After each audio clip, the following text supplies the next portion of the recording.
आज हम बनाएंगे कश्मीरी दम आलू, जिसे हम बिना किसी प्याज, लहसुन और टमाटर के बनाने वाले हैं। इस तरह से कश्मीरी दम आलू बनाने पर मसाले अच्छे से आलू के अंदर तक जाएंगे और इसे खाकर आपको मज़ा ही आ जाएगा। मैंने इस तरह से मीडियम साइज़ के आलू लिए हैं, जिन्हें हमने हाई फ्लेम पर 1 सीटी आने तक बॉईल कर लिया था। अब इन आलूओं को लेंगे और इस तरह से स्क्यूअर या फिर फॉक की मदद से सभी आलू को अच्छे से प्रिक कर लेंगे, ताकि मसाले आलू के अंदर तक अच्छे से चले जाएं। अब हम लेंगे हरी इलायची, मोटी इलायची भी ले लेंगे, साथ ही लेंगे 3 से 4 लौंग। अब इन सभी मसालों को हम अच्छे से दरदरा कूट लेंगे, ताकि इनके फ्लेवर्स और अच्छे से आ सके। तो ये देखिए, हमारे कुटे हुए खड़े मसाले तैयार हैं। अब हम लेंगे 3 छोटे चम्मच के करीब कश्मीरी रेड चिली पाउडर और अब हम इसमें थोड़ा सा पानी डालकर एक पेस्ट बना लेंगे। तो ये देखिए, कश्मीरी मिर्च की पेस्ट बनकर एकदम तैयार है। हमने सरसों के तेल को अच्छे से गर्म करके उसकी झांझ को खत्म कर लिया था। अब तेल के हल्का ठंडे होते ही हम इसमें डालेंगे प्रिक किए हुए उबले हुए आलू। हमें अब आलू को अच्छे से क्रिस्पी गोल्डन ब्राउन होने तक फ्राई करना है। फ्रेंड्स, अगर आपको ये रेसिपी अच्छी लगे तो प्लीज़ मेरी वीडियो को लाइक और शेयर करना मत भूलिए।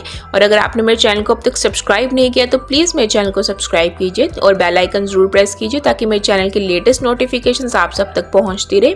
तो ये देखिए, आलू जो है वो अच्छे से गोल्डन ब्राउन हो चुके हैं। अब हम इन्हें किसी टिश्यू पेपर पर निकाल लेंगे। तो ये देखिए, फ्राइड आलू भी बनकर तैयार हैं। अब इस तेल में से हम एक्स्ट्रा ऑयल निकालकर 3 बड़े चम्मच के करीब तेल को यूज़ करेंगे। अब इसमें डालेंगे जीरा, तेज पत्ता भी हम इसमें डाल देंगे। जो खड़े मसाले हमने दरदरे कूटे हुए थे वो भी इसमें डाल देंगे। अब जो कश्मीरी रेड चिली की हमने पेस्ट बनाई थी उसे भी हम इसमें डाल देंगे। हल्का सा पानी डालकर सारी पेस्ट हम कढ़ाई में निकाल लेंगे। अब इसे 1 मिनट तक अच्छे से भूनेंगे। रेड चिली की पेस्ट बनाकर डालने से मसालों को भूनते टाइम मसाले जलते नहीं हैं। देखिए, खड़े मसाले अच्छे से भून चुके हैं। अब हम इसमें डालेंगे हींग। मैंने सौंफ को पीस लिया था, जिसे हम इसमें डाल देंगे। सूखी हुई अदरक यानी सौंठ भी हम इसमें डालेंगे। अब फिर से इसे 1 मिनट तक भूनेंगे।